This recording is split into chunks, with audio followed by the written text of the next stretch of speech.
বাংলাদেশে গণতান্ত্রিক উত্তরণের এই যে প্রক্রিয়া তাতে বাধা সৃষ্টি করার জন্য কেউ কেউ ষড়যন্ত্র করছে, সেটা দৃশ্যমান।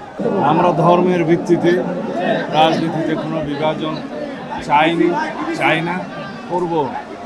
সুতরাং বাংলাদেশের এই ভূখণ্ডের মধ্যে সকল ধর্ম বর্ণের, সকল গোত্রের, সকল ভাষাভাষীর, সকল সংস্কৃতির মানুষকে নিয়ে একটা সমন্বয়ের রাজনীতি বাংলাদেশ জাতীয়তাবাদী দল করে এবং এর অংশ হিসেবে আমরা বাংলাদেশের সকল মানুষকে নিয়ে ঐক্যবদ্ধভাবে একটি সুষ্ঠু গণতান্ত্রিক চর্চা করতে চাই। বিশেষ করে 2024-এর গণ অভ্যুত্থান পরবর্তী সময়ে এই দেশের জনগণের প্রত্যাশা, শহীদের প্রত্যাশা এবং আকাঙ্ক্ষা অনুযায়ী আমরা একটি শক্তিশালী রাষ্ট্র কাঠামো সংস্কারের মধ্য দিয়ে, গণতান্ত্রিক সংস্কারের মধ্য দিয়ে একটু জোরে বলার অনুযায়ী আগামী দিনে একটি শক্তিশালী গণতান্ত্রিক রাষ্ট্র প্রতিষ্ঠা হবে।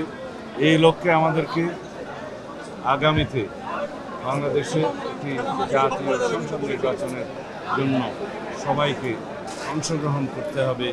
গণতান্ত্রিকভাবে যাতে আমরা আমাদের ভোটাধিকার প্রয়োগ করতে পারি, সেই জন্য আমরা দীর্ঘ লড়াই সংগ্রাম করেছি।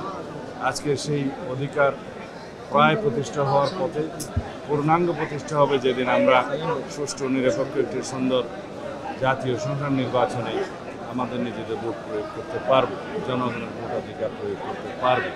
সেই জন্যেই আমরা প্রতিনিয়ত সবাইকে আহ্বান জানাচ্ছি, আগামী জাতীয় সংসদ নির্বাচন হবে বাংলাদেশের গণতন্ত্রের পূর্ণাঙ্গ প্রতিষ্ঠার জন্য একটি সফল পরীক্ষা। সুতরাং বন্ধুগণ, আমাদের মধ্যে যেন কোনো বিভাজন না থাকে, সকল রাজনৈতিক দলকে আহ্বান জানাই, বাংলাদেশের সকল জনগণকে আহ্বান জানাই, আমরা যেন একটা গণতান্ত্রিক প্রক্রিয়ায় উত্তরণ করতে পারি খুব সুন্দরভাবে। সেই জন্য আমরা সবাই মনোনিবেশ করি।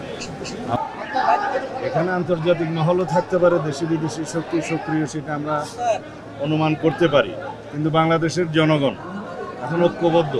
গণ অভ্যুত্থান পরবর্তী পরিস্থিতিতে বাংলাদেশের জনগণ সংকল্পবদ্ধ। এদেশের গণতন্ত্র উত্তরণের পথে যারাই বাধা সৃষ্টি করবে এবং কোনো রকমের ষড়যন্ত্র করবে, সে দেশি হোক বিদেশি হোক, তাদেরকে তারা প্রতিহত করবে।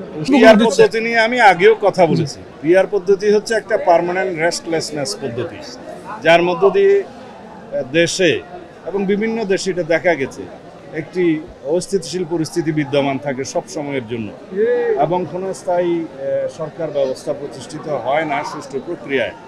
কখনো মেজরিটির ভিত্তিতে সরকার গঠন করা সম্ভব হয় না। একটি ঝুলন্ত পার্লামেন্ট থাকে, অস্থির অবস্থা থাকে। বাংলাদেশের মানুষ পিআর পদ্ধতির বিপক্ষে। একটা জরিপে দেখলাম 56% মানুষ পিআর পদ্ধতির বিরুদ্ধে। কোনো একটা জরিপে দেখলাম কোনো একটা দল বলছে 70% লোক পিআর চায়। যদি 56% লোক পিআর পদ্ধতি নাই বুঝে, তাহলে 70% লোক কীভাবে পিআর পদ্ধতি চায় সেটা আমাদের বুঝে আসে না। আমরা পিআর মানে মনে করি পাবলিক রিলেশন, আমরা পিআর মানে মনে করি জনসংযোগ। সবাই জনসংযোগে আছে, সেই পিআর আমরা বিশ্বাস করি। যারা প্রপোর্শনাল রিপ্রেজেন্টেশন মানে পার্মানেন্ট রেস্টলেসনেস প্রতিষ্ঠা করতে চায়, তারা সফল হবে না।